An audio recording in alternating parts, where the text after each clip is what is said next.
Political science से related मैं आपको इन्फॉर्मेशन देना चाहती हूँ कि इसके अंदर आपको ज़ाहिर ही बात है मिड टर्म में 5 चैप्टर्स आएंगे जब भी आपका पेपर होएगा। अगर आपने सिलेबस नहीं देखा हुआ, थोड़ा सा मैं सिलेबस की शक्ल दिखा देती हूँ कि मिड टर्म में क्या क्या आने वाला है। मिड टर्म में जो चीज़ें आएंगी मैं आपको यहाँ पीछे लिखा हुआ है दिखा देती हूँ। अब जैसे कि आप देख रहे हैं, ये आप लोगों का मिड टर्म का पेपर जो है सिलेबस है। तो मिड टर्म में आपको आने वाला है यूनिट 1, जिसके अंदर आपको पॉलिटिकल साइंस रिलेटेड टॉपिक्स आएंगे।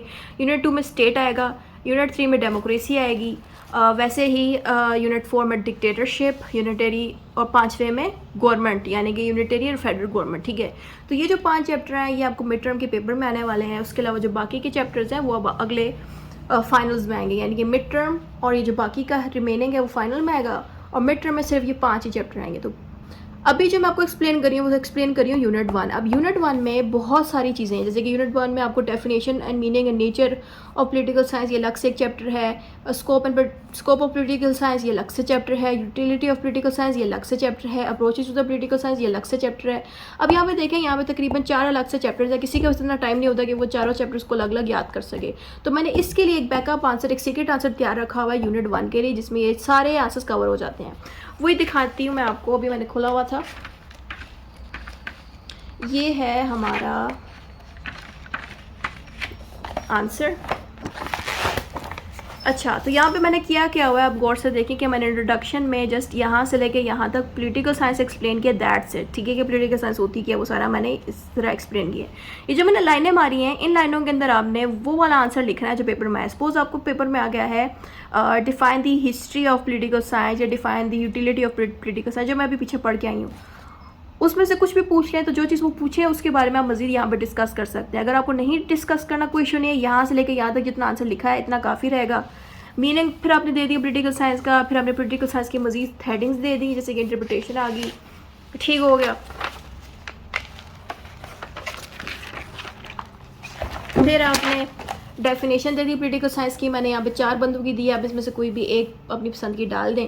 फिर मैंने यहाँ पे देखें meaning of dash, interpretation of dash, definition of dash. ये डैश क्यों डाला है मैं, इसके अंदर आपने उसको फिल करना है जो आप पेपर में अटैम्प्ट करें। जैसे कि पेपर में आ गया यूटिलिटी, तो आपने मीनिंग ऑफ यूटिलिटी यहाँ पे एक्सप्लेन कर दी, जैसे कि यूटिलिटी ऑफ पॉलिटिकल साइंस के ऊपर क्वेश्चन आ गया। ठीक है, ज़ाहिर बात है ये सारी चीज़ें आप जब लिखेंगे तो उसके आगे जो हेडिंग देनी है उसमें आपने लिखना है meaning of utility, interpretation of utility, definition of utility. ठीक है, इस तरह से आपने मजीद उस टॉपिक की हेडिंग दे दी जो आप अटैम्प्ट कर रहे हो। फिर वो जब हेडिंग दे दी उस टॉपिक की, फिर आपने क्या किया, पॉलिटिक्स का डेरिवेशन दी, यानी कि कंसिस्टेंटली पॉलिटिकल साइंस से रिलेटेड ही हेडिंग्स चल रही हैं।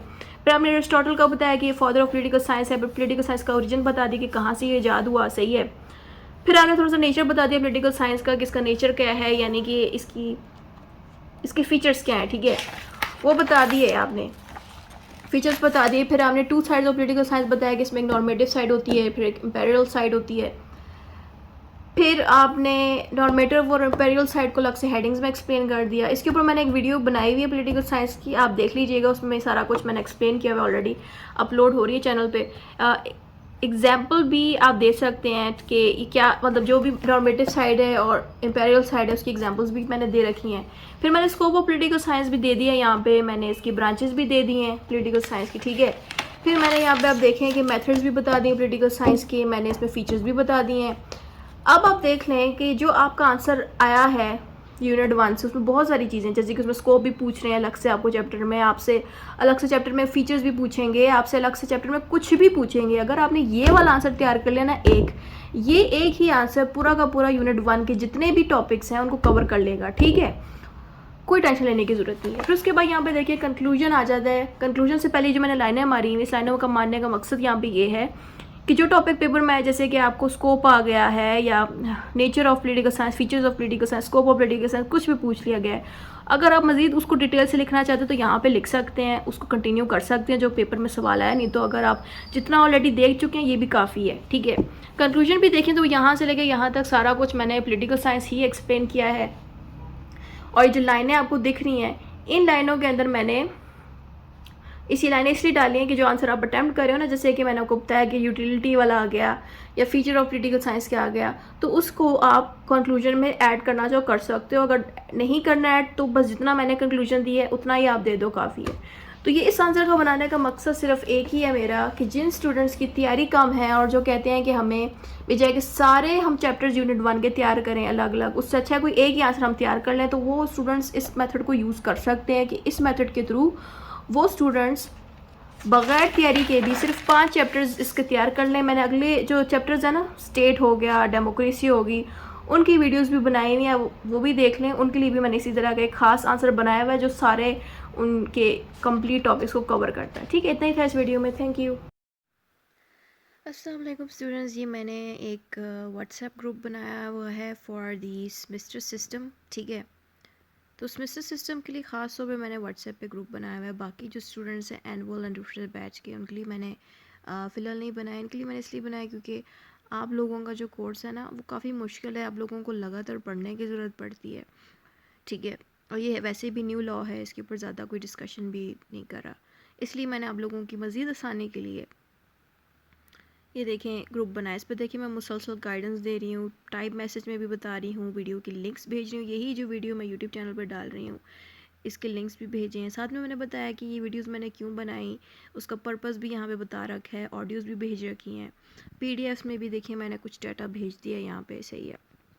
यही जो डाटा यहाँ पे मौजूद है, यही मैंने यहाँ पीडीएफ में भी डाल दिया। उसके साथ जो भी इंपॉर्टेंट इन्फॉर्मेशन है वो दे दी, और भी इन्फॉर्मेशन ऑब्वियसली डिफरेंट सब्जेक्ट्स की, वो सारी इसी तरह चढ़ती जाएगी। ठीक है, नॉर्मली पेड नोट्स जो होते हैं वो तो मैं देती हूँ, लेकिन इस तरह से भी फ्री में भी बहुत से स्टूडेंट्स को आसानी दे देती हूँ। ठीक है, तो अगर आप लोग भी ये ग्रुप ज्वाइन करना चाहते हैं तो इसका लिंक मैं वीडियो के नीचे लगा दूँगी, वहाँ से जाके आप लोग इस ग्रुप को ज्वाइन कर सकते हैं। और प्रॉब्लम ये होती है ना इस ग्रुप की, कि यहाँ पे मसला ये है ना कि जैसे आप लोग ऐड होंगे आपको पुरानी चैट नहीं देखेगी। तो जैसे ही आप लोग ऐड होंगे ना, तो मैं इकट्ठे जब भी हर मंथ के ना एंड पे या मिडल में दोबारा से पुरानी चैट रिपीट कर दिया करूँगी। ठीक है, ताकि आप लोगों को पुरानी चैट भी दिख जाए, और दोबारा से सेम गाइडेंस दोहरा दिया करूँगी ताकि बहुत से स्टूडेंट्स को ईजिली चीज़ें समझ लग जाएँ। ठीक है, तो इस तरह से मैंने एक ख़ास तौर पे सेमेस्टर सिस्टम के लिए ग्रुप बनाया हुआ है, तो आप लोग ज्वाइन भी कर सकते हैं, या आपका कोई फ्रेंड है, कॉलेज फेलो है, उनको भी आप ज्वाइन करा सकते हैं।